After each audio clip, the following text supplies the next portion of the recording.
आज राष्ट्रपती माजी सर्वपल्ली राधाकृष्णन यांचा जन्मदिवस अर्थात शिक्षक दिन म्हणून तो त्यांच्या विद्यार्थ्यांना त्यांनी सुरू करायला प्रवृत्त केलं आणि तेव्हापासून शिक्षक दिन म्हणून हा साजरा होतो आहे. 62 सालापासून मला आठवतं की आम्ही त्यावेळेला शाळेत होतो 5वी 6वीला, तर तेव्हापासून हा साजरा होतो आहे. आज सगळ्यांना शिक्षक दिनाच्या शुभेच्छा. सरही स्वतः खूप ठिकाणी त्यांनी चांगलं मार्गदर्शन केलेलं आहे विद्यार्थ्यांना, तर सर तुम्हालाही शुभेच्छा. आपल्यापैकी काही जण असे शिक्षक गुरु झालेले आहेत, त्यांनाही शुभेच्छा. आणि आजच्या वर्गाला सुरू करूया. 12 वाजता तुम्हाला जेवणाच्या वेळेला बोलवलेलं आहे, पण आजचं हरिपाठाचं खाद्य न खाता आपला दिवस चांगला नाही जाणार म्हणून मी 12ची वेळ ठेवली. 2च मिनिट झाले आत आले, 2च मिनिट. वसुदेव सुतं देवं कंसचाणूरमर्दनं देवकी परमानंदं कृष्णं वंदे जगद्गुरुं. गुरुर्ब्रह्मा गुरुर्विष्णुः गुरुर्देवो महेश्वरः गुरुः साक्षात् परब्रह्म तस्मै श्री गुरवे नमः. अलंकापुरी पुण्यभूमी पवित्र तिथे नांदतो ज्ञान राजा सुपात्र. तया आठवीता महापुण्यराशी नमस्कार साष्टांग श्री ज्ञानेश्वरासी. आज गुरुपौर्णिमा किंवा शिक्षक दिन आहे म्हणून अज्ञानतिमिरांधस्य ज्ञानांजनशलाकया चक्षुरुन्मीलितं येन तस्मै श्री गुरवे नमः. आता आपला जो गुरु आहे, ज्ञानदेव आहेत, समर्थ आहेत, तुकाराम महाराज आहेत, हे सगळे आत्ता आपले अध्यात्मात्म्य गुरु आहेत. आणि त्यांनी आपल्याला आपले जे अज्ञान आहे, अध्यात्मातलं जे अज्ञान आहे ते दूर करण्यासाठी अज्ञानरूपी तिमिरानं अंध झालेल्या आपल्यासारख्या सगळ्या खऱ्या अर्थानं सुशिक्षित असले तरी अध्यात्मामध्ये आपण अज्ञानी होतो आणि म्हणून आपले नेत्रजनी ज्ञानाच्या काडीनं अंजन घालून उघडलेले आहेत. त्या सगळ्या संत परंपरामधील गुरूंना वंदन करूया. ज्ञानदेवांचे गुरु निवृत्तीनाथ आहेत आणि समर्थांचे गुरु साक्षात रामचंद्र प्रभू आहेत. समर्थ शिवाजींचे गुरु आहेत. तुकारामांनी सुद्धा गुरु केलेले होते. नामदेवांनी सुद्धा विसोबा खेचरांना गुरु केलं. तर अशी ही गुरुपरंपरा आपली एक चांगली आहे. आणि आताच्या नव्या काळामध्ये शिक्षक दिन म्हणतात. तर शिक्षक आणि गुरु याच्यातला फरक मला फक्त एका शब्दात मी सांगितला तिथेही, की शिक्षक हा त्या त्या विषयाचं ज्ञान देत असतो आणि गुरु हा जीवनाचं ज्ञान देतो आणि स्वतः आचरणात आणून ते दाखवतो. अनुभवाचा गुरु असतो. आणि शिक्षक हा सगळ्याच गोष्टींचे अनुभव घेतलेले असतील असं नाही, तो हळूहळू आयुष्यात असे अनुभव घेत असतो. तर आपल्याला अभंग 22वा घ्यायचा आहे. सर्व श्रोत्यांना, हरिपाठ भक्तांना, भागवत भक्तांना सादर वंदन. नित्यनेम नामी ते प्राणी दुर्लभ लक्ष्मी वल्लभ तयाजवळी. नारायण हरी नारायण हरी भुक्तिमुक्तिचारी घरी त्यांच्या. हरिविण जन्म नरकची पै जाणा यमाचा पाहुणा प्राणी होय. काय सुंदर सांगितलेलं आहे बघ. हरिविण आपला जर जन्म असेल तर तो नरक आहे. बघू अर्थ घ्यायचा आहे. ज्ञानदेव पुसे निवृत्तीसी चाड गगनाहुनी वाड नाम आहे. गगनापेक्षा सुद्धा विशाल असं हे नाम आहे. आणि म्हणून नित्यनेम नामी ते प्राणी दुर्लभ. अहो, नित्यनेम करणं हे अवघड आहे. कधीतरी आठवड्यातून, 15 दिवसातून कुठेतरी एक दिवस केलं, उद्या नाही, त्याला अर्थ नाही आहे. तर भगवन नामाच्या नित्यस्मरणाचा नेम करणारा मनुष्य दुर्मिळ आहे. बाकीच्या प्राण्यांना तर म्हणता येत नाही, पण आपण फक्त एकमेव असे आहोत की आपल्याला वाणीची देणगी दिलेली आहे देवानी आणि त्यानं नित्यनाम घेतलं पाहिजे.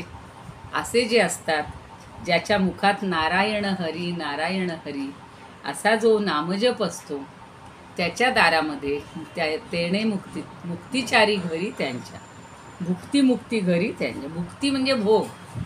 आपल्याला जे संसार करायचा आहे म्हणजे आवश्यक ते भोग लागतातच, उपभोग घ्यावेच लागतात. शिवाय अध्यात्मातले काही भोग आहेत, चांगले आनंद सुख, तर ते भोग अर्थात चारी मुक्ती ह्या ज्याला मिळतात. कुणाला मिळतात? ज्यानं सतत अखंड हरिनाम केलेला आहे. म्हणून पुढं म्हणतात, ज्ञानदेव पुसे निवृत्तीची चाड. ज्ञानदेव स्वतः निवृत्तीनं गुरु करतात, अगदी त्याच अर्थाची ओवी आलेली आहे. आणि चाड म्हणजे एखादी गोष्ट, तुला काही चाड आहे का असं जेव्हा म्हणलं जातं की माझं जे अज्ञान आहे त्याच्याबद्दल मला लाज वाटली पाहिजे, तर इथे ज्ञानदेवांनी निवृत्तींना नाममाहात्म्याबद्दल विचारलेलं आहे. आणि मग ते सांगतायत की नामाहून गगनाहून वाढ नाम आहे.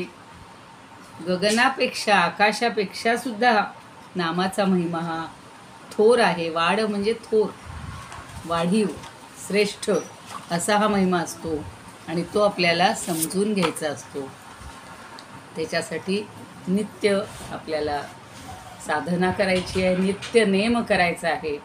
म्हणून मोठ्या कळकळीनं ज्ञानदेव आपल्याला सांगतायत की बाबांनो, नित्य नेमानं नाम घ्या. आता कोणीकडे म्हणतात काय हो रोजच घ्यायला पाहिजे का? जसं योगाभ्यासचं मी मागे म्हणलं होतं की रोज करायला पाहिजे का? मग मी नेहमी विचारायची की रोज तुम्हाला जेवण लागतं की नाही, जेवण किंवा काहीतरी आहार पाहिजे की नाही. तो एक दिवस नाही घेतला तर चालतो का? 4 दिवस नाही केलं तर चालतं का? नाही. तसं रोज नित्यनाम हाच पहिला आपला आहार आहे. आणि असे खूप थोडे लोक आहेत की जे सवडीनुसार करतात, फावल्या वेळात करतात, संसारातून मोकळीच झाल्यावर करतात. पण नाम घेणारे हे फार थोडे लोक असतात. त्यांना नामाविषयी पूर्ण आवडही नसते आणि सवडही नसते. पण आपण म्हणतो असेल आवड तर होईल सवड, दोन्ही पाहिजे. आणि नामाशिवाय अन्य साधनांची उठाठेव ते करत असतात. बघा, बाकी लोक इकडं जातील तिकडं जातील, तीर्थक्षेत्री जातील, सगळं करतील. आता कालच आमच्याकडे एक आले होते इथे, ती यात्रा कंपनी. मग रोज ही यात्रा ती यात्रा, पण ती जरी केली तरी आपल्याला मनाला जीवाला शांती आहे का? नाही. एकनिष्ठेनं नाम घेणं हे जेवढं महत्त्वाचं आहे. त्याशिवाय आणि मनात काहीतरी हेतू ठेवून, काम ठेवून, सकाम म्हणतात, सकाम साधना किंवा उद्यापन असं काही जण करतात. काही जण तर आम्ही 4 महिने घेतलं बघा, चातुर्मासात नाम घेतलं, आता आम्ही याचं उद्यापन करणार उद्याला, की म्हणजे परवापासून पुन्हा नाम न घ्यायला मोकळे. तर असं नाही आहे. नामनिष्ठा म्हणजे खरं नाम अत्यंत नियमित आणि काळजीपूर्वक घ्यायला पाहिजे. मग आता बहुतेक जण का नाम घेतात, तर ज्ञानदेवच एका ठिकाणी म्हणतात, येर बहुत जोडती किरीटी, जयांची भजने भोगासाठी, जे अशा तिमिरे दृष्टी विषयांध चाहले.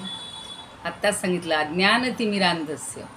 सगळी भोगाची, विषयांची हे आहे आपल्याला, म्हणजे तोच तिमिर आहे. तोच तिमिर नावाचा एक रोग पण आहे डोळ्याचा, आणि तिमिर म्हणजे अंधार पण आहे. तर आपल्या दृष्टीपुढं हा सगळा विषय भोगांचा अंधार आहे आणि त्यामुळं आपण विषयांध झालेले आहोत. म्हणून नाम घेतलं आणि तेही निष्काम बुद्धीनं घेतलं, सप्रेमानं घेतलं, तर ते आपल्याला मुक्ती आणि 4 प्रकारच्या मुक्ती मिळवून देणार आहे. पुढच्या चरणात म्हणलेलं आहे. पण ते अखंड घेतलं पाहिजे. म्हणजे सगळ्यांकडून असं नामस्मरण होत नाही. आवडीनं घेणारे थोडे असतात. भगवंतावर प्रेमच असत नाही. नामी म्हणजे भगवंत. जर त्याच्यावर प्रेमच नसेल तर मग नामावरही प्रेम कसं असेल हो? नाही. म्हणून गर्गसंहितेत म्हणलेलं आहे, कुर्वन्ति सततं राजन् भक्तिये प्रेमलक्षणा, ते भक्ता दुर्लभा भूमौ भगवत भावभावना. जे भक्ती करतायत, प्रेमलक्षणा भक्ती म्हणले, देवावर प्रेम पाहिजे आपलं, म्हणजे देव आपल्यावर प्रेम करतो. आणि असे भक्त दुर्लभ आहेत या भूमीवर. आणि भगवत भाव त्याच्या ठिकाणी पाहिजे, भावना पाहिजे. भक्त बाह्य मनानं प्रपंच करतात आणि अंतर्मनानं फक्त फक्त परमार्थच करतात खरे जे भक्त असतात आणि ते नित्यनेमानं नाम घेतात. प्रपंच परमार्थात संघर्ष आला तर परमार्थच करतात ते खरे भक्त. त्यांना कोणता लाभ घडतो तर ज्ञानदेव म्हणतायत लक्ष्मी वल्लभ तया जवळी. पहिलेच चरणात सांगितलेलं आहे की लक्ष्मी वल्लभ म्हणजे नारायण साक्षात विष्णू भगवान, तर तो त्याच्याजवळ असतो कायम. आणि म्हणून याचं कारण काय, लक्ष्मी कुठं राहते, नारायणाजवळ, आणि ती एका नारायणापाशी स्थिरावते. लक्ष्मी स्थिरावली मुकुंदी जैसी, तसं महाविष्णू खेरीज अन्यत्र कोठेच ती रमत नाही. लक्ष्मीचा अधिकार फार मोठा आहे. ती सामर्थ्य संपन्न असून सुद्धा शांताकारं भुजगशयनं म्हणतो आपण श्लोक, तर अशा महाविष्णूंना ती वरते. आणि समुद्र मंथन झाल्यावरती प्रगट झाली होती ती थेट विष्णूंच्याच पायात. त्यांनी बरोबर ते मोहिनीच रूप घेतलेलं होतं आणि ती त्या ठिकाणीच रमलेली आहे. ते पाय धुवावयाची दैवा पात्र झाली. मग त्यांचे चरण धुण्यासाठी ती योग्य ठरलेली आहे. म्हणून ज्ञानदेव पुढे म्हणतात की नित्यनेम नामी असणाऱ्या भगवंताचा भक्तांचा अधिकार फार मोठा आहे, कारण लक्ष्मी वल्लभ त्यांच्याजवळ असतो. इतकंच काय, भगवंत सांगतात मद्भक्ता यत्र गायंती तत्र तिष्ठामि नारद. जिथे माझं गायन करतात तिथेच मी राहतो. लक्ष्मी आणि वैकुंठ यांना सोडून सुद्धा भक्तासाठी भगवंत कुठेही येतो. मग भगवंत सांगतायत की मी वैकुंठात राहत नाही, भानुबिंबात पण असत नाही, म्हणजे सूर्यबिंबात पण असत नाही, योगीजनांच्याही हृदयातून निघून जाईल. पण जिथं माझा नामघोष चालतो, माझे भक्त जिथं भजन करत असतात त्या ठिकाणी तत्र तिष्ठामि नारद, असं ते सांगतात. आता भावार्थ रामायणात एकनाथ महाराजांनी तेच सांगितलेलं आहे की संकीर्तन सुखाच्या उल्हासानं मला वैकुंठात काळ कंठवत नाही. जेथे नामसंकीर्तन आहे त्या ठिकाणी मला अतिशय आनंद होतो आणि इतर कुठेही नाही. जिथे माझे भक्त भजन करतात तिथेच मी रमतो, असं सगळीकडे तो सांगत असतो. आणि ही हरिकीर्तनाच्या ठिकाणी उडी घेऊन येतो अक्षरशः. कीर्तन सुखाची त्यांना फार आवड असते. म्हणून तर तुकाराम महाराज म्हणतात करिता ठव धावोनिया घाली कव, नाम उच्चारिता कंठी पुढे उभा जगजेठी. अक्षरशः कवेत घेण्यासाठी तो असा आसूसलेला आहे. आणि भक्ताच्या ठिकाणी तो कणभरही तिळभरही अहंकार उठू देत नाही, इतका तो भक्त विरक्त होतो. आणि भक्ताचा प्रेमभावही तिळमात्र कमी होऊ देत नाही. पुन्हा तुकारामांनी किती अभंग बघा, 4000पेक्षा जास्त लिहिलेत. आणि सारखी तीच त्यांना भरीचीच चिंता आहे. वसे तेथे देव सदा सर्व काळ, करीती निर्मळ नाम घोष. कीर्तनाच्या सुखे सुखी होय देव, पंढरीचा राव संगी असे. भक्त जायत सदा हरी कीर्तनी गात, त्यासवे हिंडत त्यासवे अनंत हिंडत असे. तुका म्हणे त्याला गोडी कीर्तनाची, नाही आणि कांची प्रीती ऐसी. निवृत्तीनाथ म्हणतात की निवृत्ती नामामृत उच्चारी हरिनाम, नित्य परब्रह्म त्याचे घरी. जो नामामृत रोज सारखं उच्चारतो त्याच्या ठिकाणी परब्रह्म स्वतःहून येते. मग पांडुरंग तर नामदेवाशी गुजगोष्टी करायचे, किती त्यांना सल्ला द्यायचे वेळच्या वेळेला. आणि म्हणून नामदेव सुद्धा त्याला सांगतात की शंख चक्र, का भगवान सांगतात शंख चक्र गदा पद्म यासह मी तुमच्या निरंतर संगतीत असतो, तुमच्याशिवाय मला विश्रांतीच नाही. मला जे आवडतं ते नामसंकीर्तन तुम्ही सारखं करता आणि म्हणून मी तुमच्या दारी तिष्ठत असतो, असं विठोबा स्वतः सांगतात. नाम्यान विसंबे मज, मला अजिबात क्षणभरसुद्धा सोडून जाऊ नकोस, इतकी नामदेवांना भगवंतांनी म्हणजे विनंती केली म्हणा की सांगितलेलं. आणि म्हणून ते म्हणतात लक्ष्मी वल्लभ तया जवळी. आता साठविला हरी हृदय संपुष्टी, बाहेर धाकुटी मूर्ती उभा. तुकारामांचे खूप अभंग आहेत. आता भगवंताचं बाह्य सान्निध्य लाभलं तर काय काय लाभ होतात बाहेरून, तर मागे पुढे उभा राहे सांभाळितो, आलिया आघात निवारया. योगक्षेम त्यांचा जाणे जड भरी, वाटदावी करी धरून या. स्वतः वाट दाखवतो. निर्वाणी गोविंद असे मागे पुढे, काहीच साकडे पडो नेदी. भक्त समागमे सर्व भावे हरी, न सांगता करी सर्व काम. आणि ज्ञानदेव पुढं सांगतात, माझी या भक्ता नाही एकही चिंता, तया ते मी समुद्धरता आथी मी सदा. आता आपल्याला भगवंत कशी काळजी घेतो, मागे एकदा मी कधीतरी सांगितलं असेल की नरसी मेहतांच्या मुलीचं लग्नाची बैठक असते आणि मेहताजी इतके भजनात रंगलेले होते की वरपक्ष मागत होता, नरसिंहान डोलवत होते बरं का. वरपक्षाची एक एक यादी चाललेलीच होती. आणि मग हरिभजनात इतके तल्लीन होते. तेव्हा एक जण त्यांच्याजवळ येऊन म्हणतो की आमच्या मालकांचा हुकूम आहे आपल्याकडील कार्याची तयारी करण्याचा. त्यालाही नरसिंहनी मान डोलावली आणि सगळे भजनात दंगते, पूर्ण भजनात दंगते. सगळे लोकपक्ष वरपक्ष सगळे लोक हे थक्क झाले आणि नरसिंह मेहता मात्र भजनात दंग होते. अशा कितीतरी घटना आहेत. आणि तुम्हाला माहिती असेल, स्वतः भगवंतांनी ते हे जातात ना लग्नाच्या आधीच सगळं साहित्य घेऊन ते मुलीकडं काय काय द्यायचं ते रुखवत वगैरे, तर ते सगळं भगवंतांनी स्वतः नेलेलं आहे आणि स्वतः तिथली व्यवस्था पाहिलेली आहे. तर भगवंताचं सानिध्य त्यालाच मिळतं. नारायण हरी नारायण हरी, भुक्ती मुक्ती चारी घरी त्यांच्या. आता सर्व भोगाचं आश्रयस्थान सुद्धा भगवंतच आहे. आणि भुक्ती म्हणजे सगळे भोग आणि मुक्ती म्हणजे चार मुक्ती. आता चार मुक्ती आपण बऱ्याच वेळा पहिल्या दिवशी शिकल्या. तेणे मुक्ती चारी साधी येल्या. आता इथं भुक्ती मुक्ती घरी चारी घरी त्यांच्या जणू काही घरी येतात. त्या चारी मुक्ती निवासच करायला येतात, राहायलाच येतात. आणि सगळ्या ऐहिक भोग त्याला भुक्ती म्हणलं. सगळ्या भोगांचं आश्रयस्थान लक्ष्मी आहे. तिच्या बळावर भोग भोगायला मिळतात. सगळी लक्ष्मी त्यांच्या पायाशी येते भक्तांच्या. म्हणून पुन्हा तुकोबा म्हणतायत, घरोघरी झाला लक्ष्मीचा वास, आयुष्मिका ऐहिकाच भोगा सर्वे प्रयत्नता, प्राप्यतो जपता नित्यम कृष्ण कृष्णेति सत्तमा. जे नित्य कृष्ण कृष्ण असं भजन करतात ते सत्तम म्हणजे श्रेष्ठ आहे. आणि त्यांना सगळे ऐहिक आणि पारलौकिक असे भोग प्रयत्नाशिवाय मिळतात.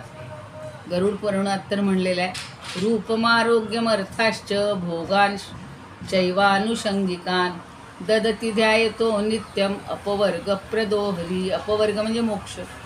अहो रूप तर मिळतंच. आपण गुरूंचं अष्टक म्हणतो की नाही, शरीरम सुरूपम सदा रोगमुक्तम यशश्चारुचित्रंधरं मे गुरोरंग्रि पद्मे मनश्चेन्न लग्नम ततक्किं ततक्किं ततक्किं ततक्किं. आपल्याला रूप मिळतं, आरोग्य मिळतं, संपत्ती मिळते, सगळे भोग मिळतात आणि हे सगळं गुरूंच्या किंवा या भगवंताच्या कृपेमुळं. म्हणून तो भगवंत सतत त्यांना मोक्षाची हे देतो, मोक्ष देतो. जो कोणी हरीचं चिंतन करील त्याला ह्या सगळ्या गोष्टी मिळतात. म्हणून एकनाथ महाराज सुद्धा म्हणतात, बाळके धाया घेऊन काही मिठी घातली मातेच्या पायी, धन वेचुनी अर्पितेही परिजीवे काही मारिना, तेवी माझी करिता अनन्य भक्ती, जो जो काम भक्त वांची चित्ती, तो तो पुरवुनी दे मुक्ती, परी अधोगती पडो नेई. अधोगती कधीच होऊन देत नाही.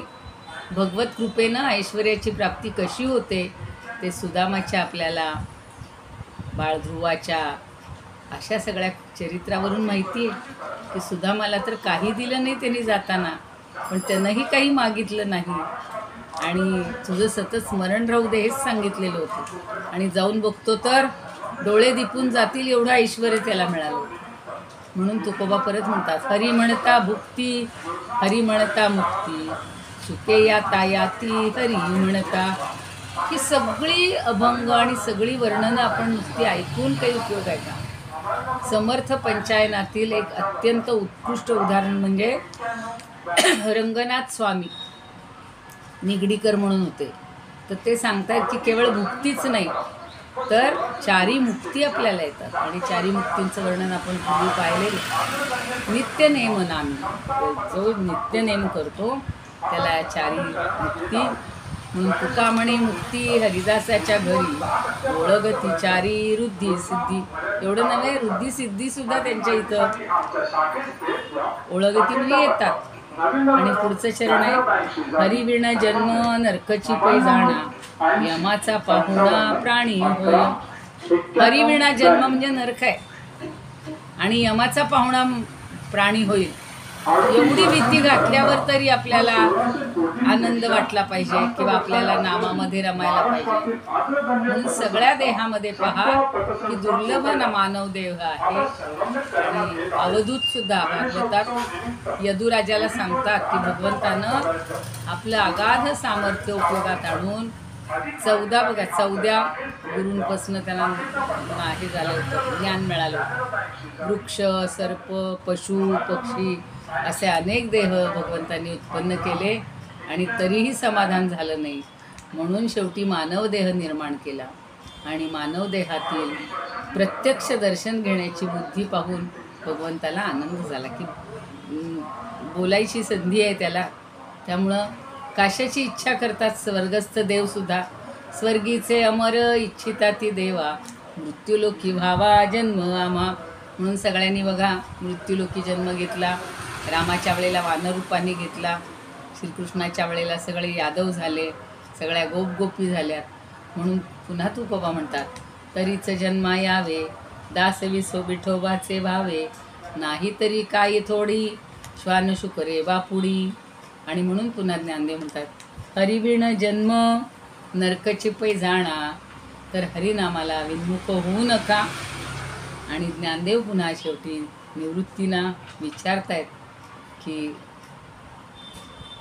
हा गगनाहुनी वाढ नाम आहे, तर नाम इतकं श्रेष्ठ आहे. ज्ञानदेव पुसे निवृत्तीसी चाड, गगनाहुनी वाढ नाम आहे. तर ज्ञानेश्वरांनी नामाच्या महात्म्याबद्दल श्री गुरूंना म्हणजे ज्येष्ठ बंधूंना निवृत्तीनाथांना विचारलेलं आहे. तेव्हा ते सांगतात की ज्ञानदेवा, अरे हे नाम आकाशापेक्षा सुद्धा वाढ आहे, म्हणजे व्यापक आहे. आणि जसा आकाशाच्या व्याप्तीचा अंत लागत नाही तसा नाम महात्म्याचा सुद्धा अंत लागत नाही. वेदशास्त्रामध्ये आकाशापेक्षा व्यापक फक्त परब्रह्म आहे.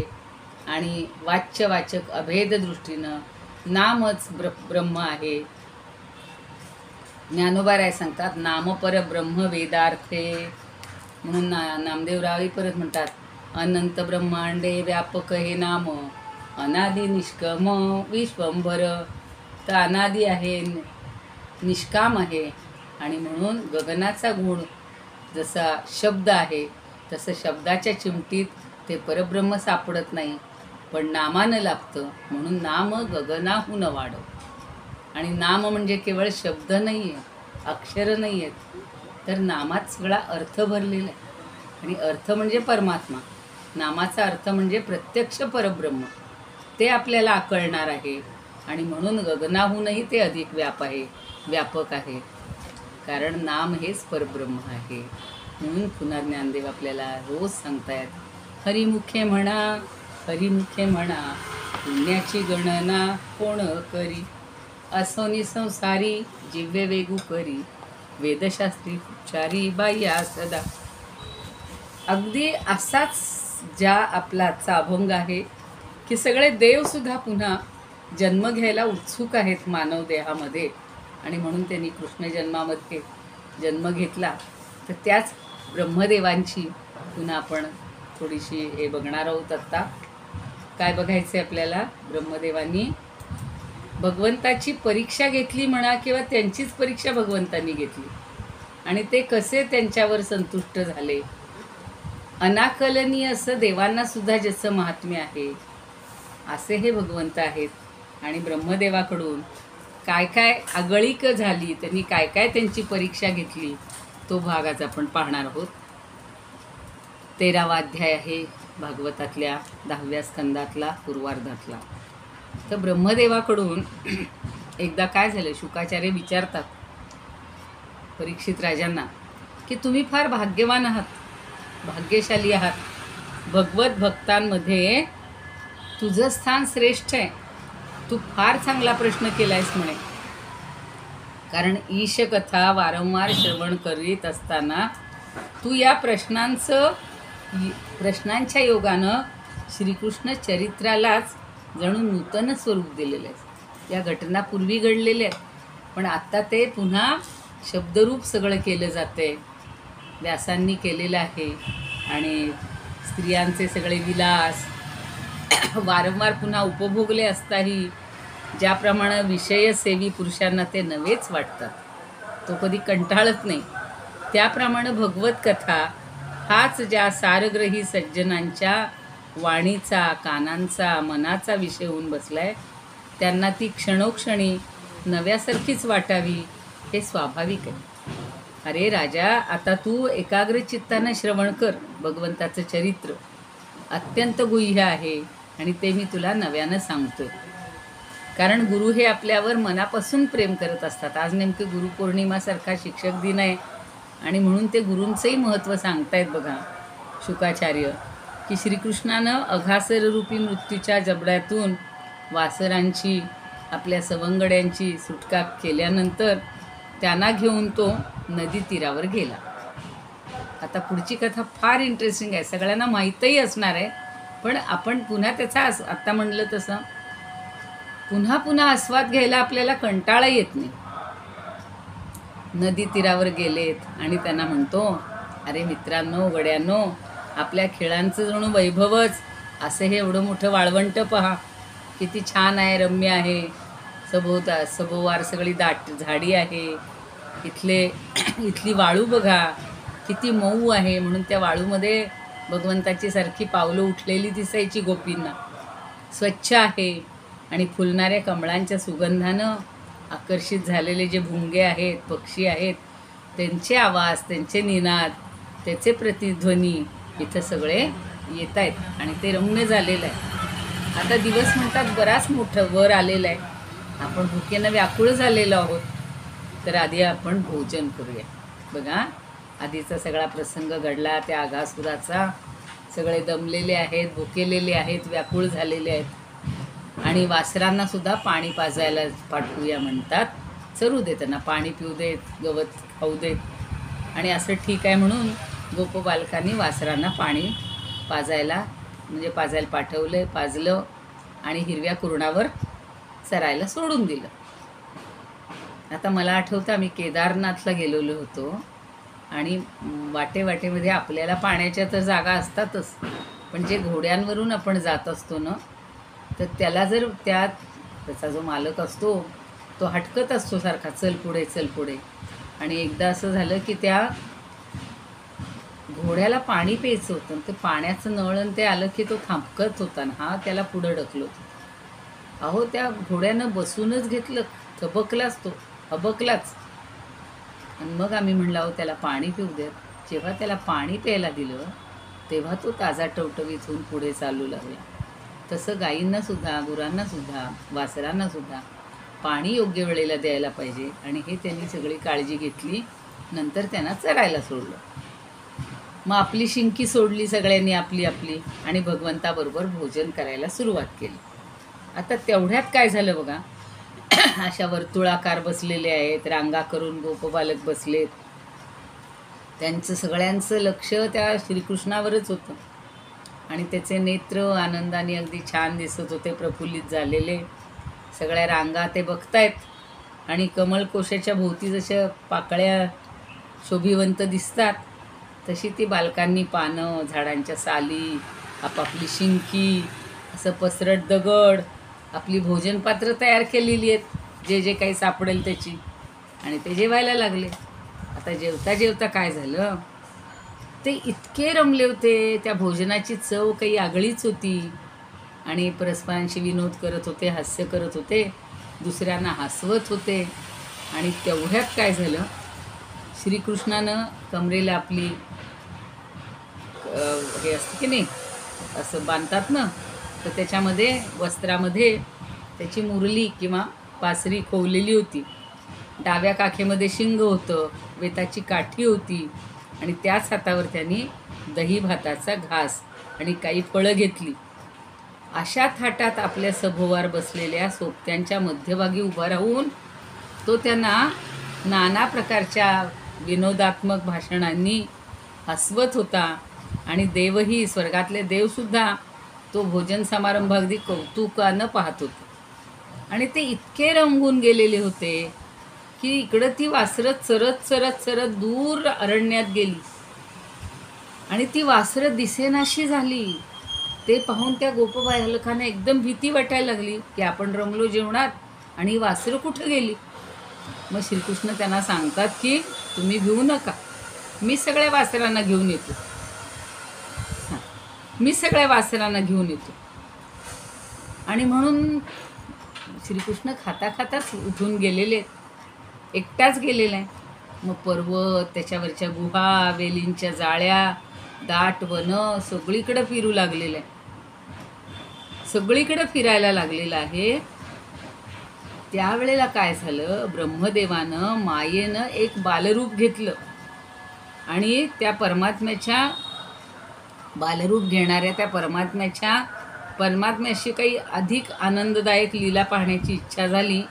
आणि म्हणून त्यांनी काय केलं, त्यानं बालरूप नाही घेतलेलं, त्यांनी असं गुप्तरूपच आहे आणि सगळ्या त्या वासरांना पळवून नेलं, लांब नेलं, अंतर्धान केलं, म्हणजे ती दिसेनाशी झालेली. तिथून परत आला, शोधलं, सापडले नाही. इथे येऊन बघतो तर काय, ते गोपबालक पण अदृश्य झालेले, सगळेच निघून गेलेले. पुन्हा आसपासच्या रानावनात दोघांचाही शोध चालवला, पण अरण्यात ते कुठंच दिसायला तयार नाही. तेव्हा ब्रह्मदेवाचंच हे कृत्य आहे हे भगवंताला कळलं, कारण ते अंतर्ज्ञानी आहेत. मग आता चोरून नेलेल्या गेलेल्या वासरांच्या आणि मालकांना आणि गोपबालकांच्या आईवडिलांना काय सांगायचं आता, त्यांना दुःख होऊ नये म्हणून ब्रह्मदेवालाही आनंद व्हावा, नेले तर नाही बाबा. पण श्रीकृष्णाने सगळ्या गोपपुत्रांची आणि वासरांची दोघांची अशी हुबेहूब स्वतःच रूप धारण केली. जितके गोपबालक तितकी वासरं, हरवलेली होती ती सगळी, त्यांच्यासारखी लहान लहान रूपं धारण केली, त्यांच्यासारख्याच काठ्या, त्यांच्यासारखे पावे, त्यांच्यासारखी वस्त्र, जसं घालून आले होते तसं सगळं धारण केलं. आणि गोपबालकांचे आणि वासरांचं शील, गुण, स्वभाव, आकृती, प्रत्येकाची एक खोडी असते, लकब असते, ते सगळं, किंवा खेळण्याची पद्धत अगदी जशीच्या तशी धारण केली. आणि सर्वम विष्णुमयम जगत हा जो आपण श्लोक म्हणतो, तर तसं सर्वम विष्णुमयम जगत त्यांनी ही वेदवाणी खरी करून दाखवली. आणि आत्मरूपानं नटलेला तो भगवान श्रीकृष्ण त्या आत्मस्वरूप वत्सांना आत्मरूप गोपबालकांकडून परत फिरवून आत्मरूपानंच खेळत खेळत गोकुळात परत आला आहे. त्याला काय म्हणजे सगळ्याची रूपं घ्यायला त्याला आवड नाहीच आहे. आता गोकुळात आल्यानंतर गोपबालकांची जशीच्या तशी रूपं धारण केली, वासरांची केली, जिथल्या तिथं त्यांना नेऊन ठेवले, गोठ्यात वासरांना गाईंना बांधलं, मुलांच्या स्वरूपाने त्यांच्या त्यांच्या घरात प्रवेश केला. गोकुळातील प्रत्येक घरी त्यांनी वस्ती केली. आणि नित्याप्रमाणे घरी येणाऱ्या त्या गोपबालकांच्या वासरांचे आवाज ऐकून मातांनी लगेच त्यांना उठून दोन्ही हात पसरून प्रेमाने आलिंगन दिलं. आपल्या मुलांविषयी त्यांना संशयसुद्धा आला नाही आणि आपल्या पुत्रांची रूपं धारण केलेल्या श्रीकृष्णालाच त्यांनी प्रेमानं खाऊ घातलं. हरिमुखे म्हणा, हरिमुखे म्हणा, त्यांचं सुरूच होतं, हरी हरी हरी हरी. आता त्या गोपबालकांची रूपं धारण करणारा तो श्रीकृष्ण त्या बालकांप्रमाणेच विविध क्रीडा करत होता, मातांना आनंद देत होता. माताही आपलेच पुत्र आहेत असं समजत होत्या. त्यांना सुगंधी उठणी लावायच्या, नाऊमाखू घालायच्या, वस्त्रालंकार घालायच्या, तीट लावायच्या. चरायला गेलेल्या गायीसुद्धा परत आल्याबरोबर हमरून हमरून आपल्या वासरांना जवळ घेत होत्या. सगळं सगळं असं केलं. गायींना स्तनातून सगळं दूध ओघळत होतं, सगळं ते दूध पाजत होत्या, सगळं करत होतं. म्हणजे पूर्वीप्रमाणेच जसं रोज चाललेलं होतं तसाच सगळा इथं कार्यक्रम चाललेला आहे. आणि श्रीकृष्णच पुत्ररूपानं, वासरू रूपानं, गायींच्या रूपानं सगळीकडं बागडतोय. त्याच्यावर त्याचं प्रेम तर वाढतच चाललंय. आणि 1 वर्ष होत आलं. 1 वर्षानंतर आता हे काय करायचं, म्हणजे त्यांचं चालू आहे. यथेच्छ क्रीडा 1 वर्षानंतर त्यांची वनात गेल्यावर चालूच होती. एक 5-6 दिवस कमी असताना एके दिवशी बलराम श्रीकृष्ण वासरं चालण्याकरता वनात गेला.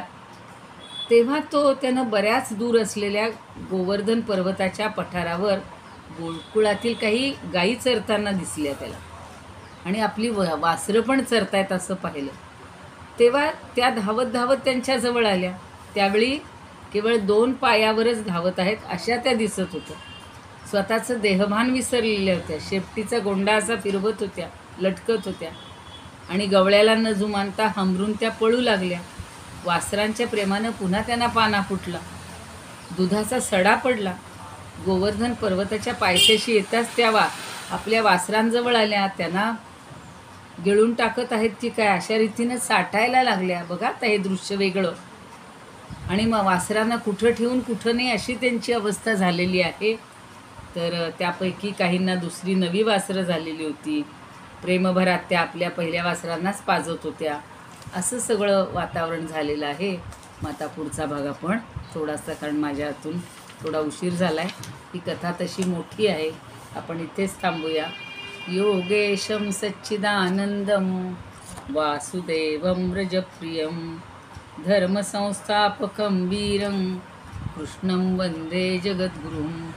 कृष्णाय वासुदेवाय हरये परमात्मने प्रणतः क्लेशनाशाय गोविंदाय नमो नमः. ओम पूर्णमद पूर्णमिदं पूर्णात् पूर्णमुदच्यते पूर्णस्य पूर्णमादाय पूर्णमेवावशिष्यते. ओम शांती शांती शांती. धन्यवाद.